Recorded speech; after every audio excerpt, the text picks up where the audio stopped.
All right, everyone, let's get this thing started. My name is Rafal Matuszewski, and my name is super, super complicated. I'm sorry. But my topic today is strength training for runners. And we're going to kind of go through what I do, who I am first, and then we're going to get into all the nitty gritty and good stuff. So you can see on this first slide a couple things. I do a lot. So, Restore Rehab and Wellness is the clinic that I work out of. I work alongside a fantastic chiropractor, Dr. Sarah Forster, and we've created a amazing duo for chiropractic care where we combine rehab and treatment together. And then on the right hand side there, I also train out of a gym called Aura Fitness and Yoga that is within the same building as Restore, where I still personal train some clients and also lead a mentorship for all the coaches there. And last but not least, I have my own fitness podcast called Cut the Shit Get Fit. It's been running for almost 4 years now. I started it to reach as many people as possible, to give them good advice on fitness and health, nutrition, training, mental health, you name it. I have it on my show. It first started as a project of interviewing so many other different fitness professionals in the industry, and then now it's kind of evolved with just me rambling like I am right now. So, who am I? This guy. I usually tend to take photos like this. This is like my stance. But actually, this was at a award ceremony put on by Impact Magazine as this year for 2020. I've won one of the top fitness professionals in Canada. Super, super humbling experience to be nominated in the first place and to win it is the most amazing feeling in the world. So, shout out to Impact Magazine for making that happen. So, like I said earlier, my name is Rafal Matuszewski. A lot of people have no idea how to say my last name, so I usually break it up into kind of like what you would see in a dictionary, where we break up my last name into Matt to Chev Ski. I know that SZ just throws a lot of people off. I've been coaching for 10 years, so I have a decade of experience under my belt, and the timeline of all that kind of goes as this. It all started in high school. I was overweight, over 200 pounds. Had to get out of that. I just didn't feel the best person I could be. So I dug down deep and literally changed my life and ended up dropping 60 pounds over the course of 3 months. Came back to school. Everyone was like, "How did you do it?" And I had one person come up to me and say, and told me that I needed to train them, and that's where I clicked in. Then right away, got certified as a personal trainer. From there, got an internship with the BC Lions with their strength and conditioning coach. Then I got my first job as a coach at Steve Nash Fitness World, which absolutely sucked because I had to do sales, and that whole business was based on as many people as you can get in. From there, I moved over into a company called Innovative Fitness, which was more of a personal training studio, boutique kind of style, um, and learned a lot. Got mentored by the owners, and I was even at a point about to open and franchise an Innovative Fitness. But then I decided to go on my own and open up my own gym, and did that for about 3 years, and then moved over to Aura, um, which is an 8,000 square foot facility that includes a fitness studio, a spin studio, yoga studio, childcare, and our clinic. Um, and I've been working for both Aura and Restore for 3 years now. Man, that goes by quick. And I kind of dabble with everything from the training side to the rehab side, and also running the social media channels for both companies, which keeps me really, really busy. And then on top of that, I'm an online coach, so I also train clients online. I've been doing that for 6 or 7 years now. Like I said before, also podcaster. and overall cheesecake lover.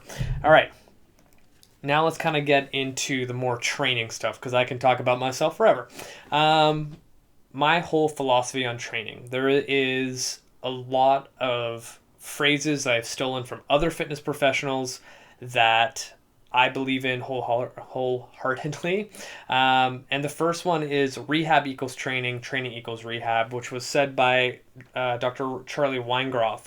I have a huge influence from physiotherapists and chiropractors that are in the strength and conditioning world where they kind of blend that kind of gray area where people are kind of in that rehab setting. They don't know if they should go back to the gym, and they just kind of mesh those things together. So I kind of look at that saying as like, rehab is training and training is rehab. Like, it makes sense to me.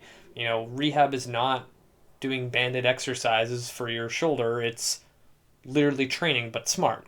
Another saying by Gray Cook, who's a physiotherapist who created the functional movement screen, is move well and move often. Again, another example of like what our bodies should be doing and what we should be focusing on.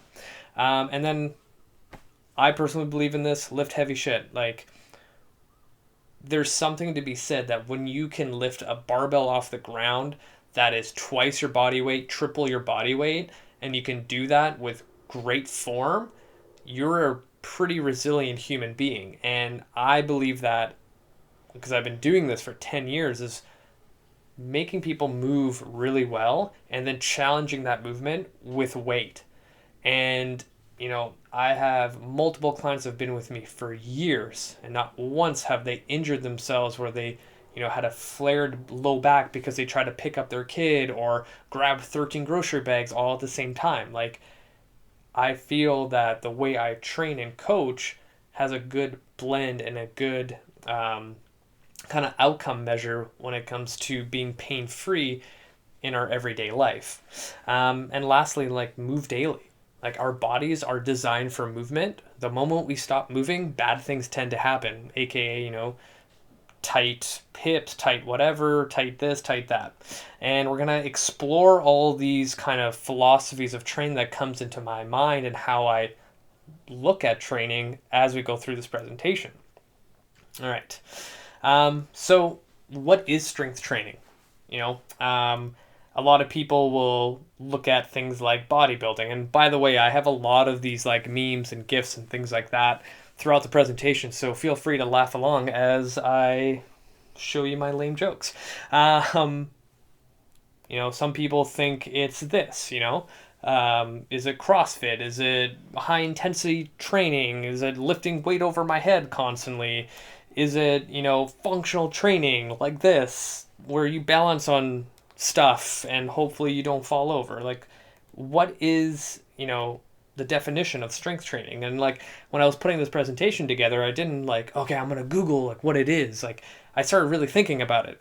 So for me, like, strength training is movement competency with added or variable load accompanied by adequate volume. So when I look at that, like, can someone squat properly without looking like a melted candle every single rep? If that's a yes, they can squat without looking like that, then it's like, now let's add a load, and now your body can adapt to those stresses, right? When I look at also building upon that of adding more volume to adjust to the stress, because our body adjusts to stress every single day. And if we don't challenge our stress just a little bit more in, typical strength training scenario when you go to the gym, then you don't see any changes. But those changes can only happen if you have the movement competency. Because a lot of times what happens is that you hit a ceiling effect and you're now barbell back squatting, but your squat still looks like a melted candle.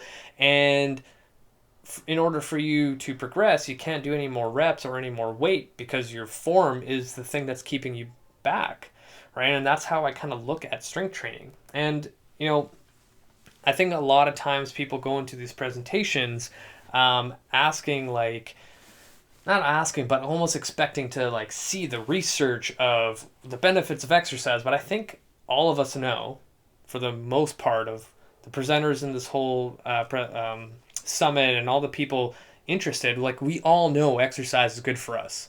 We all know that it, builds better cardiovascular health. It builds better bone density. It builds more muscle tone. It builds more this and this and this. Like, we know the benefits. Like, I don't think we need to like hammer this thing over and over and over again, because at this point I think we all know.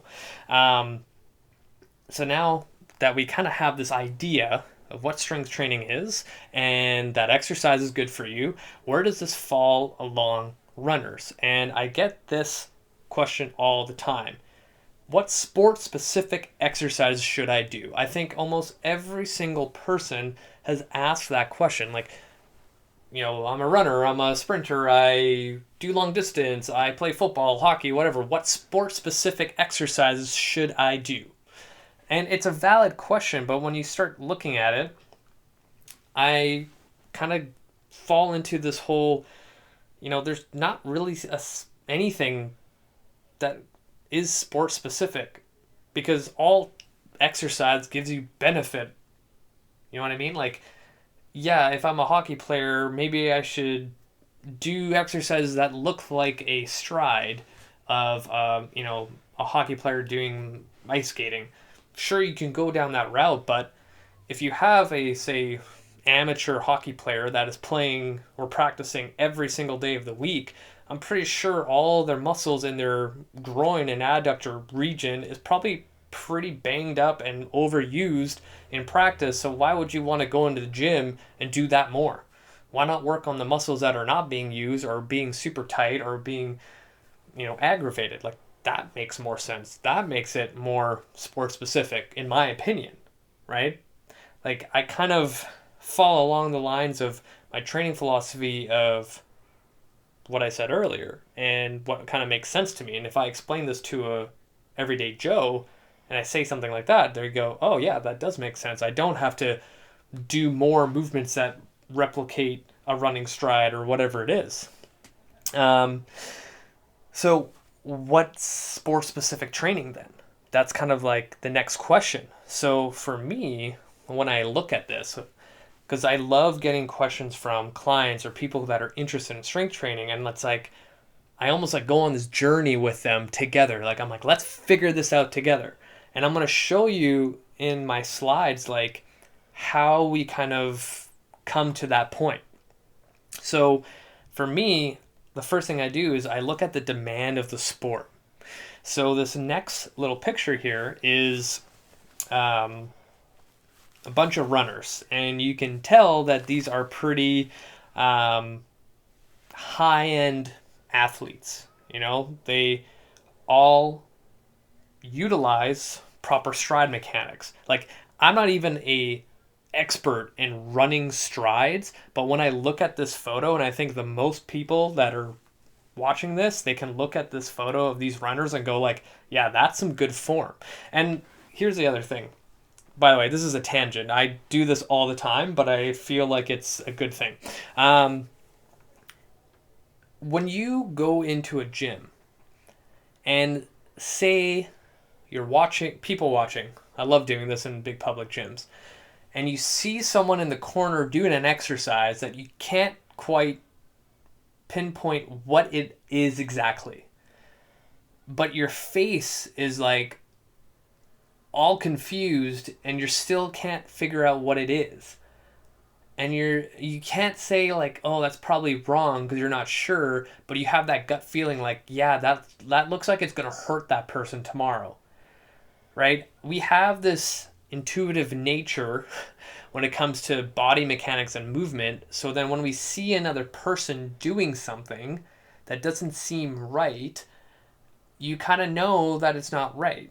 So kind of, here's another example. You go to a wedding and you're on the dance floor and you see Billy Bob or Uncle John in the corner doing his thing, and you're like, wow, that is not dancing.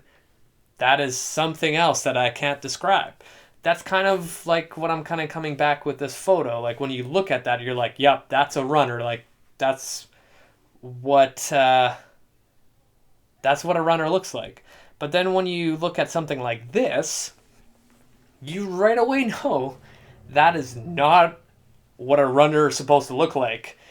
Like, nowhere near does that form produce the amount of power and endurance you need to be successful as a runner.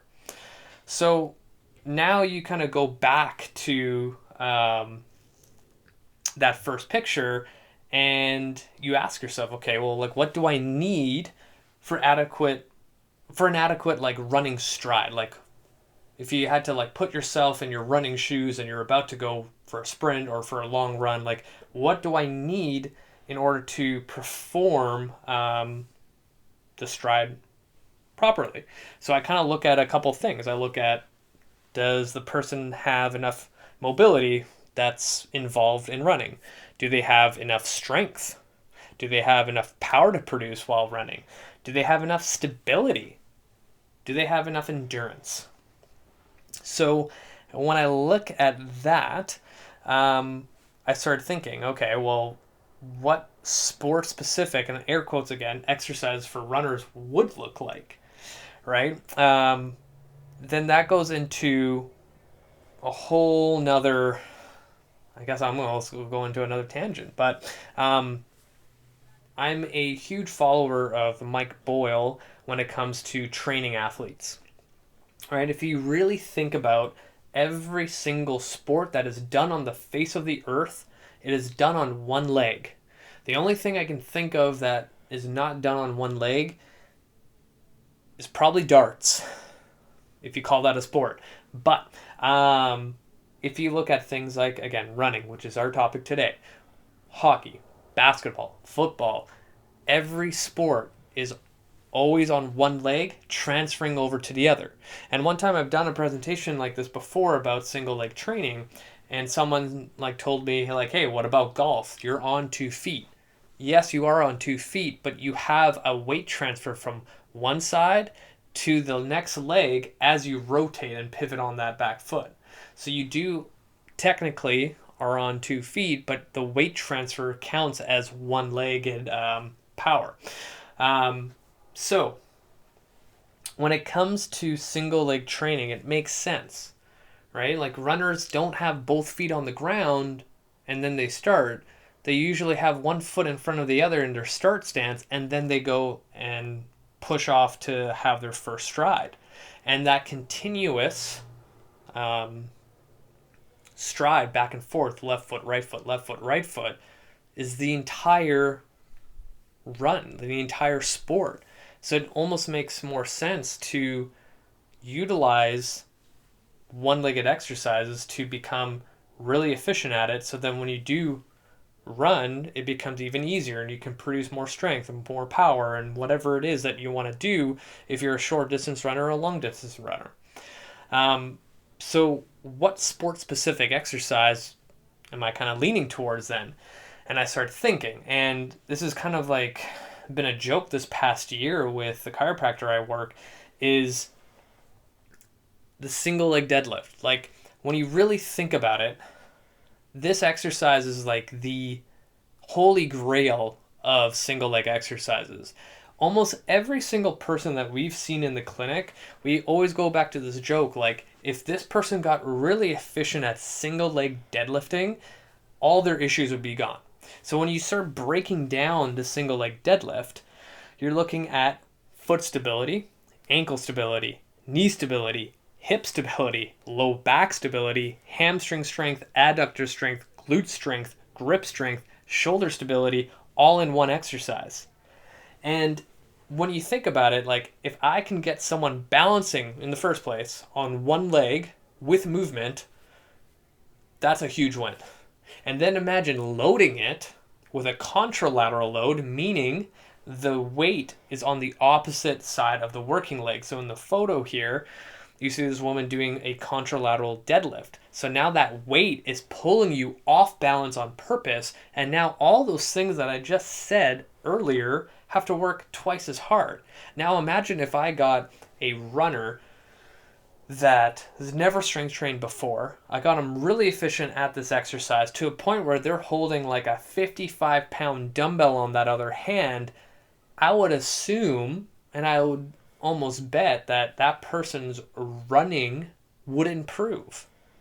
I would bet you that if they decided to run another half marathon after mastering this exercise for, say, 6 months, I would not be shocked if their time went down or their recovery is faster than before, right? So when you look at this exercise, it is working on single leg strength, but so many other things.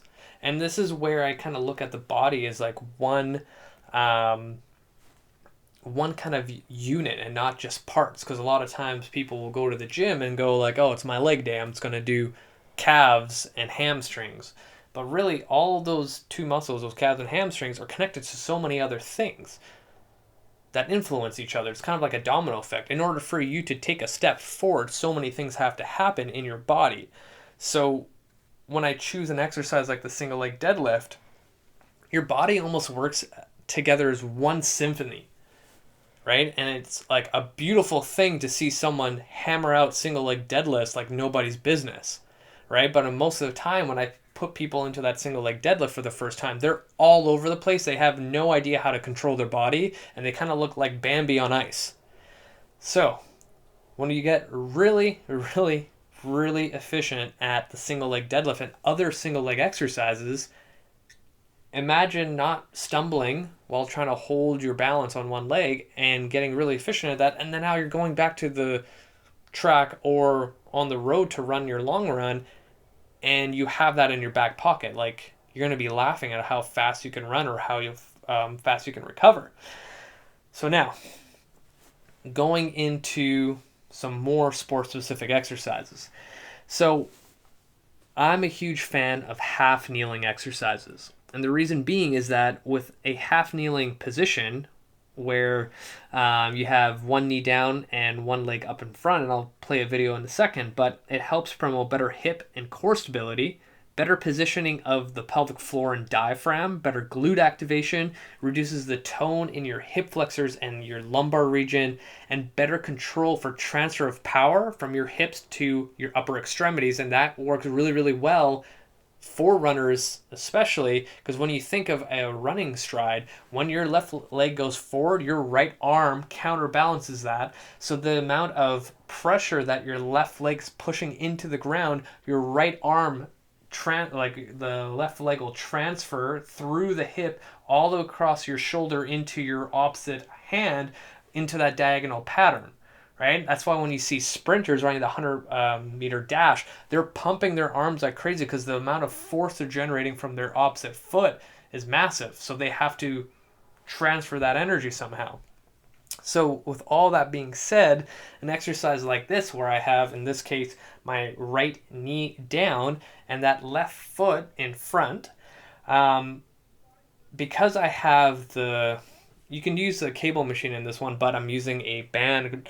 As I'm coming across the body, so this is half kneeling cable lift, as I put the tension across from my body, that band is trying to pull me back to where the anchor is.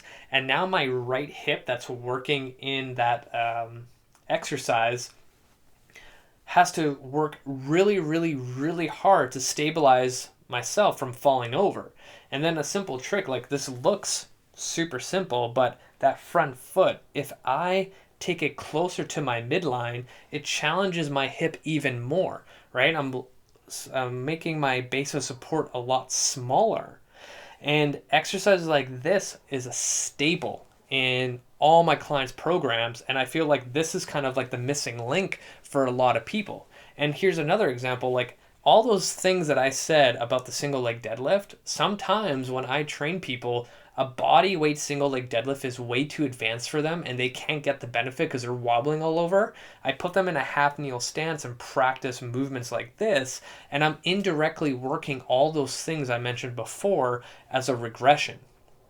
Now, another half kneeling exercise is something called the kettlebell halo. So you can see how I moved my foot in closer to my midline.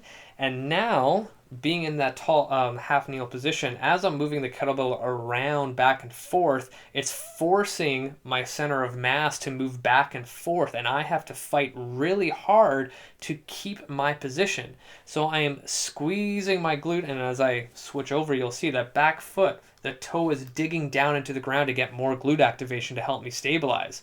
And as I am going back and forth, my core also has to stabilize. So all those things play a huge role when you run. You need a strong glutes, strong hip stabilizers, and strong core muscles in order to produce the movement, especially at the pelvis. Now, the next thing, this is where you can get creative. Like half kneeling exercises, you can use everything. Like, so in this case, I'm using a cable machine to do a half kneeling press. So whatever knee is down, I'm using the same arm to press. And because of the way the exercise is set up, is the moment as I come back, my whole body's trying to push me towards the cable machine. But now again, my hip, my core, my shoulder stabilizers all have to work together to make the movement happen. And again, you can do overhead pressing. You can do so many other things like face pulls. You name it. Like find an exercise and try to see if you can do it in a half kneeling position, and you'd be surprised how much more difficult it is. Because that's the other thing too. Like say you're traditional bodybuilding style type of person that likes to go to the gym and do dumbbell shoulder presses, you might after a couple reps start feeling a strain in your low back because you're constantly pressing and arching. Being in a half kneel position is going to be very difficult to cheat and arch. So you're actually kind of bulletproofing and safe proofing your body from further injury. All right, what do we got next? All right, here is a example of a hip mobility exercise that everyone really needs to do, but for runners especially. So this is called a hip CAR. So CAR is an abbreviation for controlled articular rotations. So essentially what I'm doing is moving my hip through all the ranges of motion that it's designed to do. Again, like how I said before, if you move daily, our bodies are designed to move. The moment you stop, bad things happen. So as I'm moving my hip through all the ranges it's designed to, I'm feeding it nutrients and synovial fluid, all the things a joint needs to like function better. So you're almost kind of like lubricating your joints and building up the integrity of it. And when you think of the running stride, you need adequate hip external, internal extension, and flexion at that hip complex in order to run properly without any kind of compensation. And now we're going back to my first or second slide talking about movement competency before you add strength training. So this is a great exercise to do before your runs, after your runs, on recovery days, part of your warm-up, whatever it is. Here's another variation. So you can do it in other positions. So in a hand and knee position, I'm leaning against the wall. So now I can't cheat whatsoever. And this also creates a little bit more core stability. And you can also do this in a standing position. But I find that the first one and this one kind of breaks down the barriers of any kind of cheating or any kind of weird stuff that our bodies tend to do. What else we got here? So now this kind of goes into hip mobility. It is such a vital thing for runners. Runners need proper hip dissociation during the stride, which means having adequate hip external and internal rotations of the hip. So external rotation, I'll show you an example. So in this video, I'm putting my body into a 90-90 position, and that front leg is in external rotation. What I'm doing here is I'm holding the position for 2 minutes, and as you can see, this is sped up a lot. As I'm driving down into the ground, I'm pushing my knee and ankle down into the ground, which is called a pales contraction. Here's another example of a hip external rotation exercise called the bear sit. So now I'm holding, going over to the other side, and same thing. I'm going to find a stretch in my hip at the 90-90 position, After a 2 minute mark, I'm pushing my knee and ankle down into the ground as an isometric contraction. And then after, I'm also doing a rails contraction, meaning I'm pulling my leg up. I'm going to show another example for hip internal rotation. So here I'm lying on my back. I place my hip into not only flexion, but also internal rotation. And it says right there, I'm holding it for 2 minutes at my kind of end range of my hip. My pales contraction will be my heel pushing against the dowel, and then I'm making sure the dowel doesn't, give at all. And that essentially sends an isometric signal to the hip joint itself. And a lot of times when you do a contraction like that isometrically, your nervous system kind of gives you a little bit more range of motion. And you'll see in the video, it gives me a little bit more range, and right away I take it.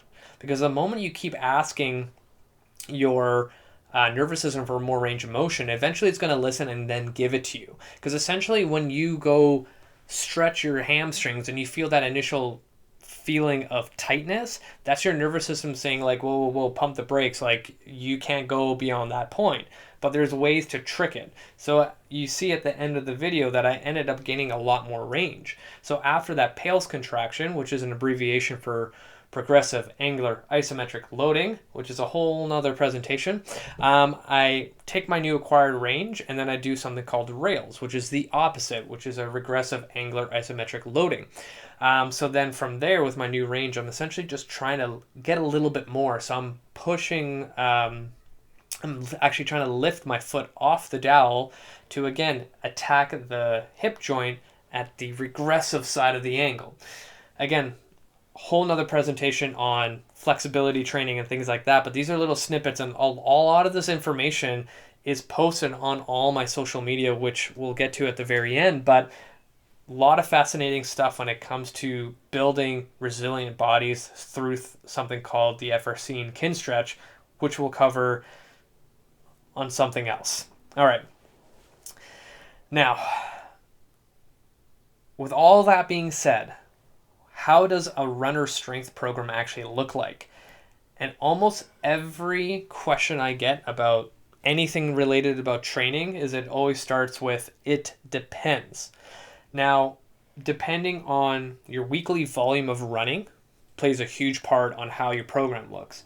Your training age, meaning say you're a person who's never stepped into the gym and they want to now start working out. That plays a huge role in someone's program compared to someone that's been working out for the last 10 years.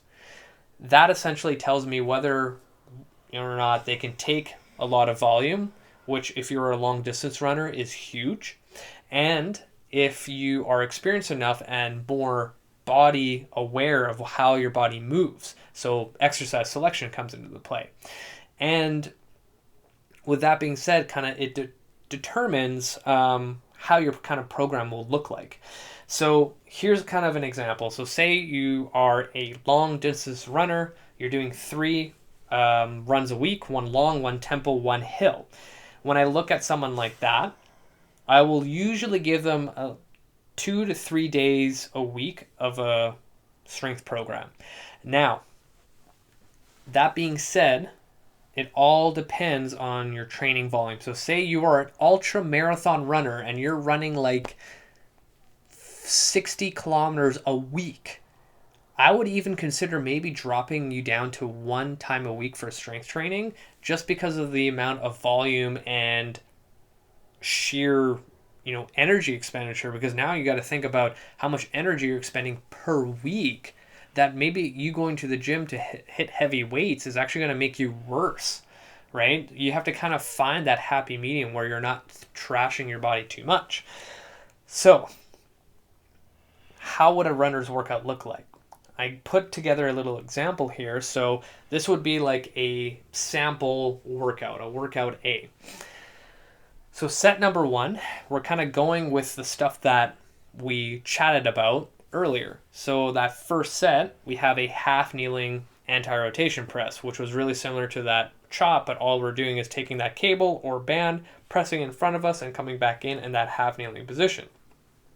The second exercise, part of the superset, is a bird dog, which again focuses on shoulder stability, low back stability, hip stability, and a cross-diagonal pattern, which makes it more sport-specific, and again, air quotes, for a runner, which is all cross-diagonal patterns when you run. And again, bird dogs, if you know what it is, you probably think it's the most easiest exercise ever, but I can guarantee you whatever you're doing for your bird dog right now, you're doing it completely wrong. Because every time I get someone in the clinic or in the gym for the first time, and I'm like, okay, we're going to go do some bird dogs, and they're like, oh, this one's super easy. But the way I coach it, you feel what you're supposed to feel. It's probably the most butchered exercise in history, and is one of the ones that every rehab professional gives, but they blow it when it comes to the coaching. Moving on. Set number 2, single leg deadlift. Who would have thought? I spent like half the time of this presentation talking about it. There it is. TRX rows. So the TRX row is probably one of the best posterior chain exercises out there for runners and everyday people.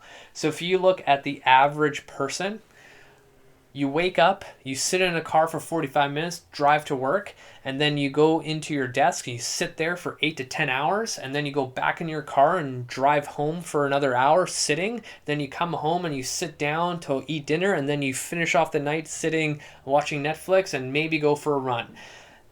Multiply that 5 times in a week, you're sitting a lot. And now your shoulders are probably coming forward because you're always on that laptop, phone, whatever it is. It almost makes more sense to work on all those postural muscles that are going to keep you upright. And then now if you are a runner, when you're tired, what happens? Your shoulders tend to sag forward and you're just like trying to get through your freaking long run. You're like, man, this is agonizing. So utilizing a lot of back exercises are going to help that. And there's a reason why the third exercise is a cable rope face pull, which is another pulling exercise. So I have 2 pulling exercises to help with all those postural muscles because, again, pulling power is huge for runners. Moving on, dumbbell split squats. Here's another example of single leg exercises. So we're going back to what I was saying about the single leg deadlift. If you are a runner or any person that plays any sport, single leg training is going to be vital to your success. And there's so many different variations. And if you have trouble trying to figure out what you want to achieve with that, again, I have so many resources online which we will get through at the end. So don't worry. Hang tight. Number 2, a single arm dumbbell bench press. Again, if you are an athlete, it makes sense to train one arm and one leg. If we're going back to the running example, the moment you step your left leg forward, your right arm comes in front. You're a cross-diagonal pattern position, human being, whatever it is. You want to train your body unilateral compared to bilateral.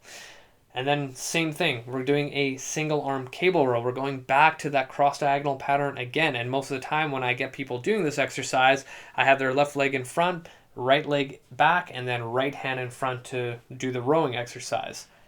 So that is a sample runner specific, runner exercise specific workout for someone. And funny enough, like I would give this to Steve, the accountant that's 43 years old, that doesn't work out at all. Like, this program could be for an elite runner because all these things are going to focus on the stuff that they're not good at. And if I take the same program and gave it to a general population person that doesn't do any exercise, they're going to find it challenging too. So hopefully all of that made some sense when it comes to sport-specific strength training for runners. Like, I kind of try to, explain any kind of training methodology as simple as possible. Like, I wanted you guys to kind of take away, like, some actionable steps. Like, all right, what did that guy talk about? Single leg deadlift. I'm going to start doing those. Single leg training. I'm going to start doing those. Like, that's all it is. Like, get really, really good and efficient on one leg, and guaranteed your sport's going to be, your sport, and any sport really, is going to improve. So that's all the time I have. I know I'm over, but that's okay. So guys, I want to thank you for listening to me ramble. Like, I could go for a couple more hours on this whole topic. But I brought up a lot of stuff that I literally just skimmed the surface, like the whole mobility section on pails, rails, cars, those things. I put out so much content online. So I highly recommend you follow me on Instagram, which is Cut the Shit Get Fit podcast. You'll find me super quickly because I don't think anyone has that name. I post 2 to 3 times daily on mobility training, strength training, everything that we kind of covered. Like it's always kind of resurfacing. Add me on Facebook, Rafal Matuszewski. I think I'm the only one there. And really, kind of the holy grail of all of this is my ebook that I actually released almost a year ago called the Ironclad Body Training System. So all the stuff that I spoke about today for runners, I apply a lot of it to how I train my clients. And essentially this book is that. So what you get in this book is one, an assessment. So the moment you do a self-assessment, and in this video, there's no, not this video, in this book, you have over 200 exercise tutorials and 200 exercises of videos like demonstrations and descriptions and a program to follow. So when you purchase this book, you'll get a program to follow, but the program is dictated by the assessment. So when you do the assessment, it's 12 movements, pass or fail. And that will determine what version of the program you do. And I basically have a beginner, an intermediate, and an advanced version of this program. And as you follow along, say you started a beginner, now you can move on to the intermediate because your movement probably improved. And then you go to the third advanced version. And now you have programming. I think if you do all three, if you'll have 9 months worth of programming from just one book.